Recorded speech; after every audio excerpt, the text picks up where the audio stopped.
Welcome दोस्तों, I hope आप सब बढ़िया होंगे। डिफाइन एंड कोड का 5वां एपिसोड को एक्सप्लेन करने वाले हैं। करने से पहले पिछले पार्ट में हुआ क्या था शॉर्ट में रिकैप कर लेते हैं। हमने देखा था कि सेनहुआ रैंगिन से आता है और अपने चाचू को ही चैलेंज कर देता है, एल्केमिस्ट के लिए चैलेंज कर देता है। उसको किसन को जीत लेता है। कुछ ही समय बाद सेनजियाओ के ब्रदर सेनहुआ आ जाता है और उसे भी हरा देता है। यो क्लैन का एक सर्वेंट आया होता है, मैरिज को तोड़ने के लिए बोलता है, मना कर देता है। सेनहुआ के ऊपर हमला कर देता है। उसके फादर उसे बचाने के लिए सामने आ जाते हैं। उसके फादर और उसके दोनों चाचू मैदान में खड़े होते हैं और आज का एपिसोड यहीं से शुरू होता है। कि जो शेंग वान के जो फादर की जो बड़े भाई होते हैं उसके सामने खड़े होते हैं और वो कहते हैं कि अगर तुम हम दो भाइयों को हरा दोगे ना तो पैट्रियार्क की जो पोजीशन है वो तुम्हारी हो जाएगी। ये उनके जो शेंग वान का जो फादर होता है जोश में बोलते हैं, वो कहते हैं कि तुम में से एक करके हो गया, दोनों इकट्ठे हो गए। ये उनकी जो शेंग वान का बड़ा चाचा होता है वो आगे आ जाता है। वो कहते हैं कि मैं अकेला ही होगा, मैं नहीं चाहता कि लोग बाद में कहें कि तुम धोखे से हारे हो। ये उनके जो शेंग वान का फादर होता है वो जोश में बोलता है, वो कहते हैं कि चल आजाद। और फिर ना वो ना अपनी ट्रांसफॉर्मेशन ओपन कर लेते हैं, जहाँ पर इसके पीछे ना एक बहुत ही बड़ा शेयर बना हुआ आ जाता है। ये देख कर जो फितना टाइप लोग होते हैं वो कहते हैं ये तो बीफ ट्रांसफॉर्मेशन है, और कहते हैं कि ये जो ट्रांसफॉर्मेशन है इसको फिर मोटर मास्टर इलम की लेवल 8 के बंदे ही एक्टिवेट कर सकते हैं। यानी जो शेन वान का फादर है इस टाइम मोटर मास्टर इलम लेवल 8 पर है। ये देखकर जो शेन वान का चाचा होता है वो कहते हैं जैसे कि मुझे पता था जो तुम्हारी बीफ ट्रांसफॉर्मेशन है वो बहुत ही ज्यादा जबरदस्त है। और फिर उसका चाचा कहते हैं कि आज चलो देख ही लेते हैं कि जो ग्राउंड ऑफ एंड तक कौन बचा रहेगा। और फिर जो शेन वान का चाचा होता है वो भी अपनी ट्रांसफॉर्मेशन ओपन कर लेते हैं। ये एक वुल्फ ट्रांसफॉर्मेशन होती है। वो दोनों ना अचानक से एक दूसरे पर अटैक कर देते हैं। फिर जो शेन वान का फादर होता है वो कहता है मुझे नहीं लगा था कि तू भी अभी से ये ट्रांसफॉर्मेशन लेने का, क्योंकि तू अभी अभी तो एवेट लेवल पर आया है। उनके जो शेंग वन का चाचा तो कहता है तू भी बुरा नहीं है, तूने अपने सारे रिसोर्सेज अपने बेटे पे लगा दिए थे, मगर तू फिर भी बहुत ही ज्यादा ताकतवर है अब भी।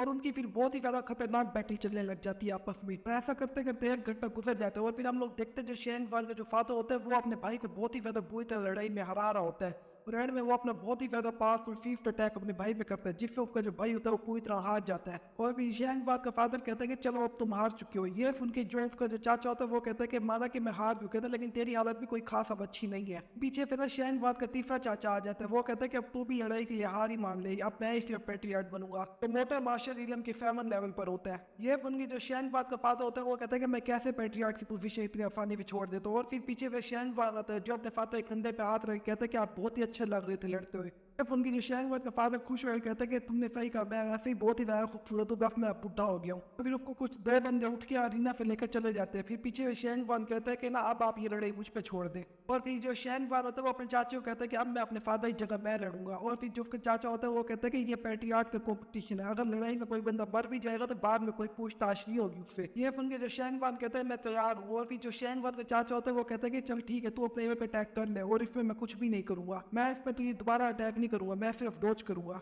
और फिर शेंगवान होता है वो तेजी से आगे बढ़ने लग जाता है। वो कहता है कि मैंने 1 हफ्ते तक प्रैक्टिस की है और अब मुझे पता है कि मेरी पावर बढ़ चुकी है, और अब देखता हूँ कि मेरी पावर इस टाइम कितनी बढ़ चुकी है। और जैसे ही उसका जो पंच होता है चाचे तक पहुंचने वाला होता है उसका चाचा देखता है, वो कहता है कि तेरी जो क्यू है वो इतनी ज्यादा डिफरेंट क्यू है बाकियों से।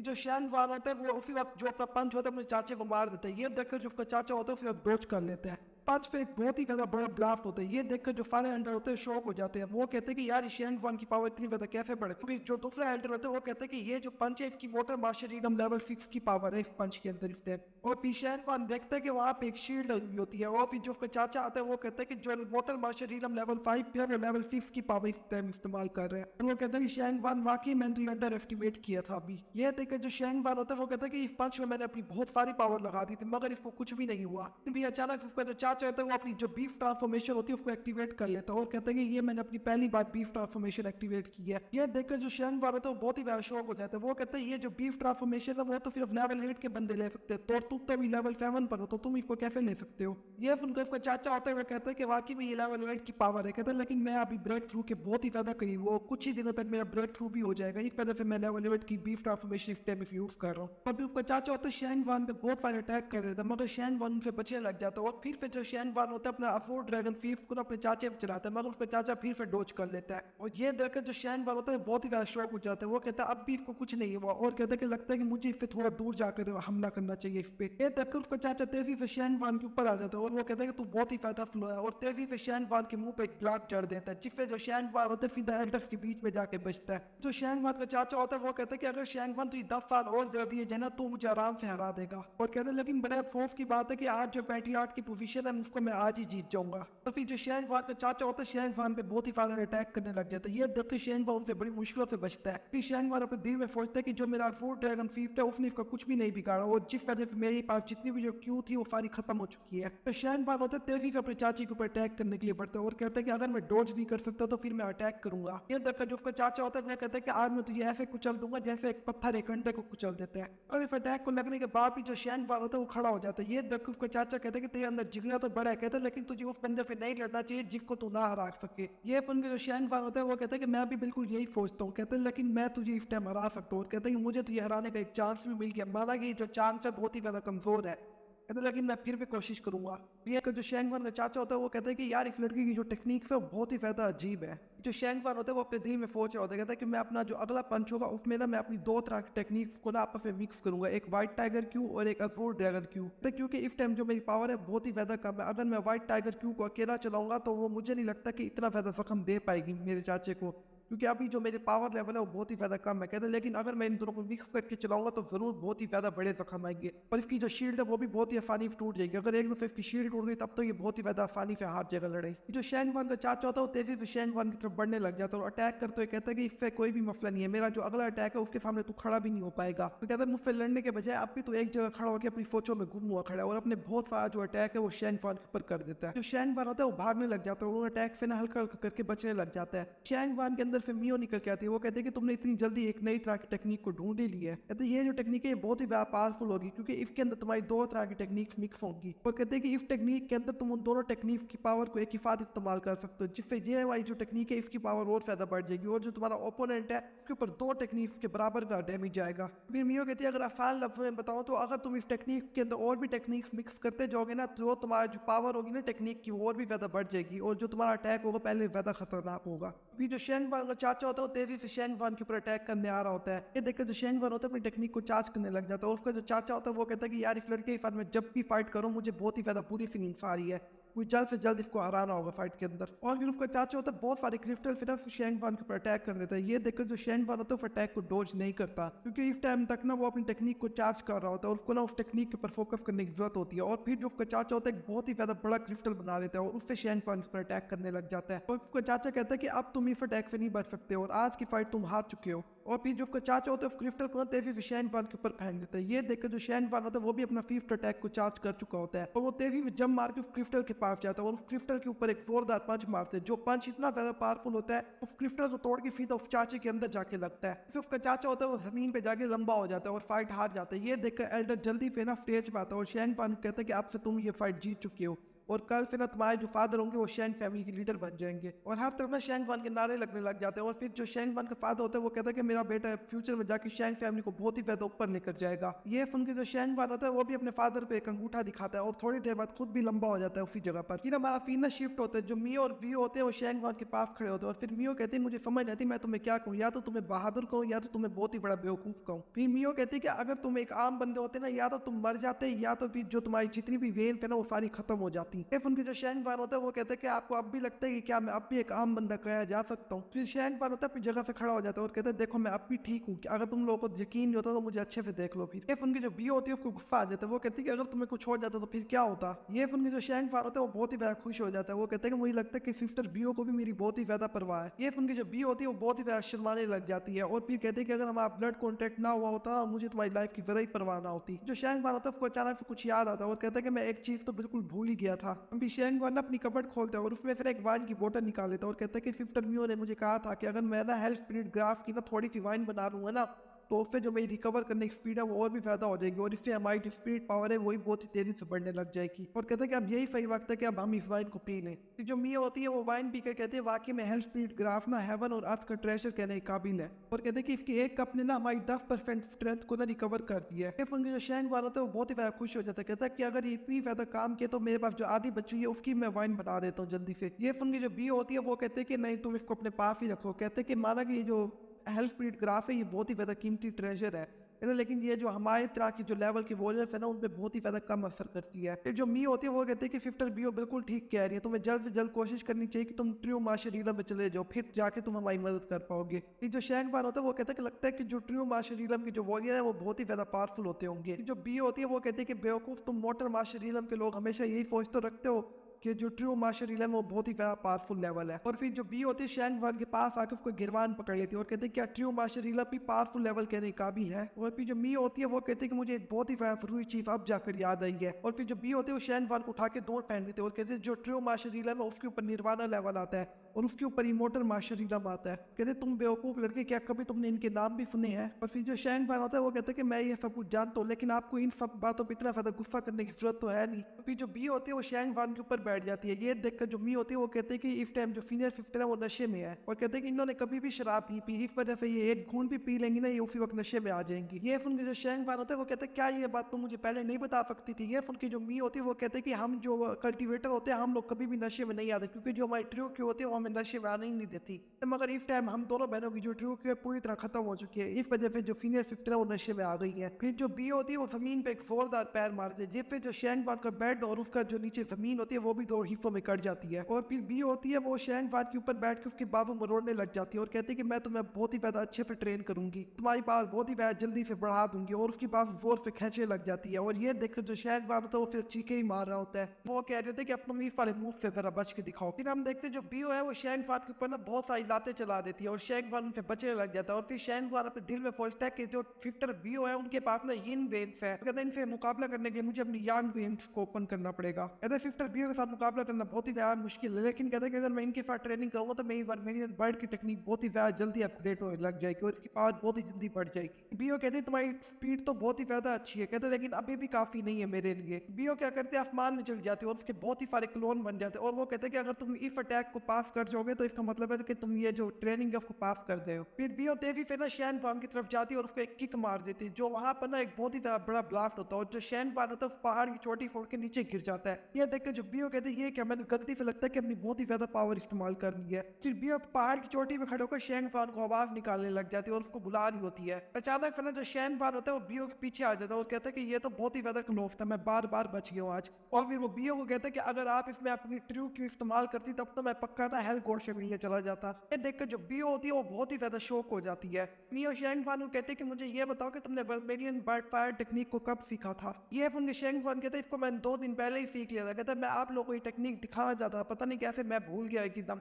मियो होते वो बीओ को छेड़ते हुए कहते हैं कि आपको तो इस टेक्निक के बारे में ना 2 दिन पहले ही पता चल जाना चाहिए था जब शैंग फान ने इसको सीख लिया था।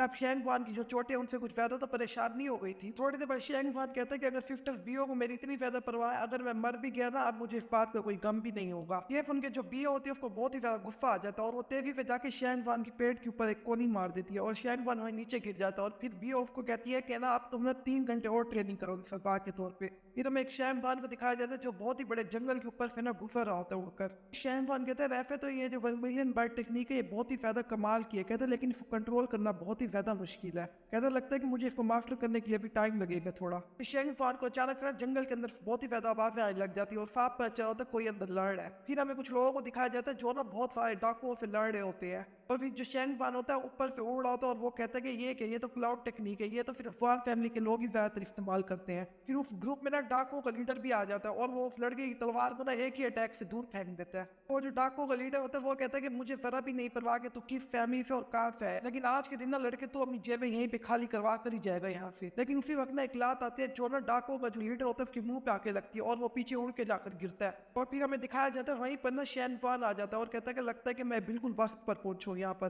तो फिर शैन वान कहते तुम्हारी हिम्मत कैसे हुई है हमारी शैन फैमिली के मेहमानों को लूटने की। डाकुओं का लीडर कहते सारे मिलकर इस पे अटैक करो, अगर तुम एक एक करके इस पे अटैक करोगे ना तो ये तुम सबको मार देगा पकड़ के। शैन वान कहता है कि फिर आज मैं भी देखूं कि तुम्हारी जितनी जुबान चलती है उतने क्या तुम्हारे हाथ भी चलते हैं। फिर शैन वान क्या करता है अपनी व्हाइट टाइगर पावर से ना एक लांस टाइप वेपन बना लेता है। और फिर शैन वान कहता है कि अब देखो तुम लोगों के साथ होता क्या है, और अपने जो वेपन होता है उससे सबके ऊपर अटैक करने लग जाता है, जिससे ना वो सारे जो लोग होते हैं पीछे उड़ उड़ के जा रहे होते हैं। शैन वान कहता है कि तुम लोगों को पता था कि ये शैन फैमिली के ना मेहमान है, तुम लोगों ने फिर भी इनको लूटने की कोशिश की है। देखकर जो डाकुओं का जो लीडर होता है वो फिर खड़ा हो जाता है और फिर शैन वान के ऊपर अटैक कर देता है, मगर शैन वान उसके सामने से तेजी से गायब होकर उसके पीछे आ जाता है और अपने वेपन से जोर से उसकी पीठ पे अटैक करता है। थोड़ी देर बाद जो डाकुओं का लीडर होता है उसकी कमर पे आग लगी पड़ी होती है और वो कहता है कि लगता है कि हम इस लड़के से ना ज्यादा देर तक बैटल में नहीं जीत पाएंगे। फिर उनका एक बंदा कहता है कि चलो फिर बॉफ हम यहाँ से निकल जाते हैं, और थोड़ी देर बाद ना वहाँ पर ना एक ना फोगी टाइप ब्लास्ट करते हैं और वहाँ से भाग जाते हैं। शैन वान कहता है कि मुझे ना ये जो चोर है कुछ अजीब टाइप लग रहा है, कहते मेरे लिए अच्छा मैं इनका पीछा ना करूँ।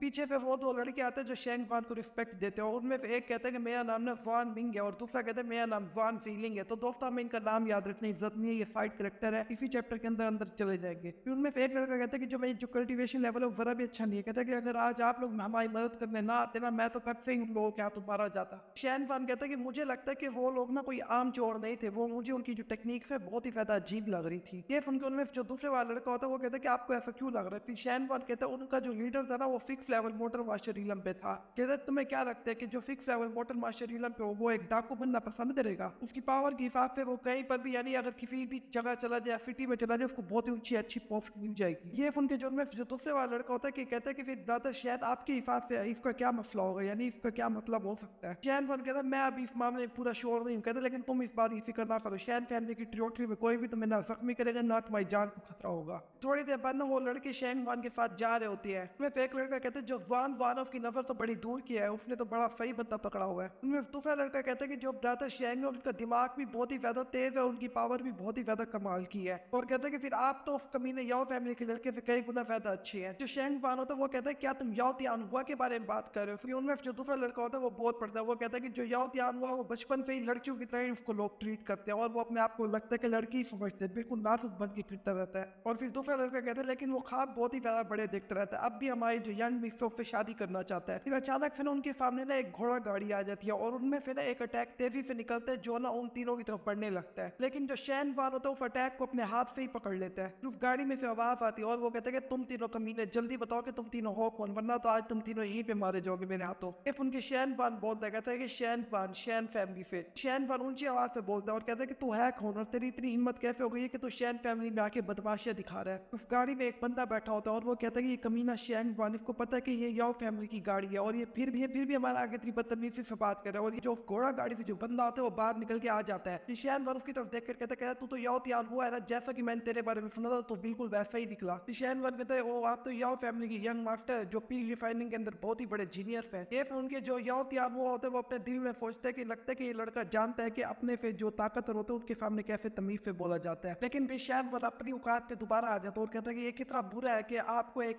गाड़ी से निकलने के लिए भी एक मेड की हेल्प की जरूरत है। फिर वो दो लड़के होते हैं वो कहते हैं कि यार ये बात वाकई में सच निकली कि जो याओ फैमिली के यंग मास्टर है उनको तो हर वक्त एक मेड चाहिए जो हर वक्त उसकी मदद करती रहती है हर काम के अंदर। याओ तियान हुआ गुस्से में आए, कहता है शैन वान क्या तुम मुझसे पंगा लेना चाहता है? शैन वान कहता है कि हमारी जो शैन फैमिली है वो कमजोर है, वो तंग करना नहीं सिखाती मिस याओ। और फिर कहता है कि ओ सॉरी मिस्टर याओ मेरा मतलब है। फिर याओ तियान हुआ ना शैन वान के ऊपर अटैक कर देता है और कहता है कमीने तू अपनी औकात से आगे बढ़ गया है। शैन वान अपने दिल में सोचता है, कहता है कि इसकी क्यूब पावर से लगता है कि ये भी मोटर मार्शल रीलम लेवल 6 पर है, और फिर शैन वान जल्दी से उसके अटैक से बच जाता है। और फिर शैन वान उसके पीछे आगे कहता है क्या तुझे लगता है कि तू अपनी पावर से मुझे डरा सकता है? फिर जो शैन वान होता है अपने हाथ के अंदर ना अपनी बहुत सारी ट्रू क्यू जमा करके कहता है कि अब मैं तुझे दिखा दूं कि ट्रू क्यू को किस तरीके से इस्तेमाल करते हैं, और याओ तियान हुआ की तरफ एक मुक्का मारने की तैयारी पकड़ लेता है। लेकिन अचानक में वो जो घोड़ा गाड़ी होती है उसमें से एक रोर की आवाज आती है जिसकी वजह से जो शैन वान होता है दूर उड़ कर जाकर गिरता है। शैन वान हल्का हल्का खड़ा होकर कहता है कि मुझे तो यही पता है कि फिर याओ फैमिली के लोग इतना ही जानते हैं कि पीछे से हमला किस तरीके से किया जाता है। फिर उस घोड़ा गाड़ी के अंदर से एक बंदा निकल के आता है और कहता है कि शैन वान मैं तेरे जैसे कमीने बंदे से लड़ना ही नहीं चाहता, और ये जो मैंने अभी अटैक किया ये सिर्फ तेरे लिए वार्निंग थी, अब समझ जा तू। और फिर हमें बताया जाता है ये याओ फैमिली का 7 एल्डर है। उनमें से जो शैन वान के जो दोस्त होते हैं उनमें से एक बंदा बोलता है कि याओ फैमिली तो वाकई में बहुत बड़ी कमीनी है, और कहते हैं कि इतने 2 बंदे होने के बावजूद भी इन लोगों ने फिर भी पीछे से हमला करने की कोशिश की है। फिर कमीना एल्डर तियानो वो कहता है कि तुम्हें इस जैसे कमीने लड़के से लड़ने की जरूरत ही नहीं है, वैसे भी कुछ दिन बाद तुम्हारा इसके बाद एल्केमिस्ट का कंपटीशन तो है, फिर हम वहीं पर इससे निपट लेंगे। याओ तियानुआ कहता है कि सेवन एल्डर मैं आपकी बात अच्छी तरीके से समझ गया हूँ। और फिर याओ तियानुआ कहता है कि जो हमारे एग्रीमेंट का जो लेटर है ना वो तुम्हारी शेंग फैमिली में जाकर पहुंच चुका होगा अब तक। तो याओ तियानुआ जाते जाते कहता है कि इन 10 दिनों के अंदर अंदर जितना भी जो फैसला होगा सारा एल्केमिस्ट कंपटीशन के अंदर ही हो जाएगा। लेकिन जो शैन वान होता है उसको इस याओ तियानुआ पर बहुत ही ज्यादा गुस्सा आ रहा होता है और उसके पीछे जो 2 खड़े चमचे होते हैं उनको भी याओ तियानुआ पे बहुत ही ज्यादा गुस्सा आ रहा होता है। शैन वान भी एक जोरदार रोर मारता है जिसकी वजह से ना उनका जो घोड़ा गाड़ी होती है वो पूरी तरह डिस्ट्रॉय हो जाती है। ये देखकर जो याओ तियानुआ होता है वो गुस्से में आया कहता है कि शैन वान तू चाहता क्या है। फिर शैन वान कहता है वैसे मैं भी ये टेक्निक जानता हूँ और जो सेवन एल्डर है उन्होंने मुझे अपनी टेक्निक दिखाई है तो मैं भी उनको अपनी टेक्निक दिखाना चाहता था कि असल टेक्निक किसको कहते हैं। ये देखकर जो याओ फैमिली का जो एल्डर होता है वो और ज्यादा गुस्से में आ जाता है और वो कहते हैं कि शैन वान तू बहुत ही ज्यादा पछताएगा आगे जाकर। शैन वान भी जाते जाते कहता है कि मैं भी इन 10 दिनों में देख लूंगा कौन पछताने वाला और कौन खुश रहने वाला है। और उसके जो शैन वान के 2 चमचे होते हैं वो भी उनको चिढ़ाने लग जाते हैं। शैन वान अपने उन 2 चमचों को कहता है कि शैन फैमिली एक बहुत ही बड़ी पार्टी चाहिए, तुम दोनों भी जाओ पार्टी को एंजॉय करो। इफ उनके वो 2 लड़के बहुत ही ज्यादा खुश हो जाते हैं और तेजी से वहां से जाने लग जाते हैं। शैन वान होता है वो अपने कमरे का दरवाजा खोलने लगता है मगर अचानक से ना उस कमरे का दरवाजा वान ही खोल के आ जाती है खुद ही अंदर और शैन वान को आके वो से गले लगा लेते हैं और कहते हैं कि हमने एक दूसरे को बहुत ही लंबे अरसे से नहीं देखा, क्या तुमने मुझे मिस किया। फिर शैन वान कहते हैं वान वैसे तुम यहाँ पर कर क्या रही हो। जो वान होते हैं वो शैन वान के ऊपर बैठ के कहते हैं कि मैंने सुना कि तुम्हारी जो याओ तियानुआ से एक फाइट होने वाली है, इस वजह से मैं यहाँ पे ना तुम्हें चीयर करने आई। लेकिन फिर अचानक से वान कहते हैं 1 मिनट रुको और हवा में ना उसको कुछ स्मेल आ रही होती है। ये देखकर शैन वान कहता है कि क्या हो रहा है तुम्हें और कहते हैं क्या तुम अपने कमरे में किसी औरत को लेके आए थे कि तुम गुस्से में आ जाते। ये देखकर जो शैन वान होता है उसकी डर के मारे हवा ही निकल जाती है। जो वान होते हैं वो शैन वान की गर्दन पकड़ कहते हैं कि मुझे लगता है कि तुम मेरे पीछे किसी और औरत को ढूंढ रहे थे। शैन वान डर के कहते हैं कि नहीं, कुछ अर्से पहले ना मेरे कमरे में ना कुछ एल्डर आई थी, ये उनकी स्मेल हो सकती है। और अपने दिल में कहते हैं कि जो मियो और बियो है वो भी तो एक तरीके से एल्डर ही है। ये सुन के जो वान होते हैं वो खुश हो जाती है, वो कहते हैं कि अच्छा तो ये उनकी स्मेल है। जो वान होती है वो शैन वान कहते हैं क्या तुम किसी मार्शल आर्ट फैक्ट के बारे में जानते हो। ये सुन के जो शैन वान होता है वो बहुत ही ज्यादा शौक हो जाता है। वो कहता है कि ये तो 8 मार्शल फैक्ट्स है ना जो मोटर मार्शल रिलम के अंदर है। तो कहते हैं कि ये टोटल 8 फैक्ट है और 8 के 8 बहुत ही ज्यादा पावरफुल फैक्ट। और कहता है कि उन फैक्ट के अंदर अगर कोई सबसे ज्यादा कमजोर स्टूडेंट भी होगा वो भी मोटर मास्टर रिलम लेवल 9 पे होगा। वान होते हैं शैन वान के पास आकर कहते हैं कि एक सीनियर है जो मोटर मास्टर रिलम फैक्ट से है और वो तुमसे मिलना चाहते हैं। और कहते हैं लेकिन तुम्हें ना मोटर मास्टर रिलम फैक्ट के अंदर आने के लिए ना पहले ना वो जो ट्रायल होगा यानी एक तरीके का टेस्ट उसको पास करना होगा। और फिर वान कहते हैं क्या तुम उनका टेस्ट पास कर लोगे। ये बात सुन के जो शैन वान होता है उसको गले लगा लेते और कहते हैं कि मैं वादा करता हूँ कि मैं वो टेस्ट जरूर पास करूंगा। ये सुन के जो वान होती है वो बहुत ही ज्यादा खुश हो जाते हैं और कहते हैं कि मुझे पता है कि तुम उस टेस्ट को जरूर पास कर लोगे। वान कहते हैं ओ ये क्या, मैं तो बोल ही गई, जो अंकल शैंग है वो अभी अभी शैन फैमिली के लीडर बने तो मुझे जाकर पहले उनको कंग्रेचुलेट करना चाहिए। और तेजी से वहां से चली जाती है। शैन वान के पीछे ना अचानक से ना बीओ आ जाती है। फिर शैन वान कहते हैं कि क्या मैं वान को बता सकता हूँ तुम लोगों के एग्जिस्टेंट के बारे में। ये उनकी जो बीओ होती है वो कहते हैं कि बिल्कुल भी नहीं। कहते कि अगर तुम हमारे किसी दुश्मन से मिल गए ना वो तुम्हारे तो टुकड़े टुकड़े करेंगे, वो हमें भी नहीं छोड़ेंगे। शैन वान के अंदर फिर मियो भी निकल के बाहर आ जाती है और अपनी बॉडी शैन वान के साथ रगड़ते हुए कहते हैं कि मुझे पता है जो याओ तियान वो एक ही दम निकम्मा है, वो तुम्हारी तरह इतना अच्छा नहीं है। ना उसकी मार्शल आर्ट इतनी अच्छी है और ना उसकी एल्केमिस्ट इतनी अच्छी होगी। जिसकी वजह से जो शैन वान होता है वो बहुत ही ज्यादा शर्माने लग जाता है। फिर शैन वान कहते हैं लेकिन फिर भी अगर मुझे उसको हराना है तो मुझे अपनी फायर पे कंट्रोल और भी ज्यादा अच्छा करना होगा। और फिर जो शैन वान होता है वो अपना डिवाइन डोमेन खोल के उसके अंदर चला जाता है। जो मी होती है वो शैन वान कहते हैं तुम अभी सेकंड ट्रायल नहीं स्टार्ट कर सकते, कहते क्योंकि तुम्हारी बॉडी अभी वीक है, तुम उसको बर्दाश्त भी नहीं कर पाओगे ट्रायल को। फिर शैन वान कहते हैं लेकिन एक यही रास्ता है जिससे मैं अपनी पावर जल्दी बढ़ा सकता हूँ। फिर वो जो बार्ड होता है वो शैन वान के ऊपर अटैक कर देता है और शैन वान उसे डॉज कर लेता है और कहता है कि चाहे जो मर्जी हो जाए मैं आज ये ट्रायल पास करके ही रहूंगा हर सूरत में। और अपने अंदर जितना भी जो उसका हो रहा होता है उसको बाहर फैलाने लग जाते हैं दूर दूर तक। लेकिन अचानक फिर शैन वान के आगे एक बहुत ही बड़ा पहाड़ आ जाता है जो पूरा लावे का होता है। फिर शैन वान कहते हैं ये क्या, ये तो एक फ्लेम माउंटेन है। फिर मियो कहते हैं यही तुम्हारा सेकंड ट्रायल है, तुम्हें इस पूरे माउंटेन को डिस्ट्रॉय करना होगा। इतना बोलते ही आज का एपिसोड खत्म हो जाता है। वीडियो पसंद है तो वीडियो को लाइक, चैनल को सब्सक्राइब कर देना। हम मिलते हैं नेक्स्ट वीडियो में, तब तक के लिए टेक केयर, बाय बाय।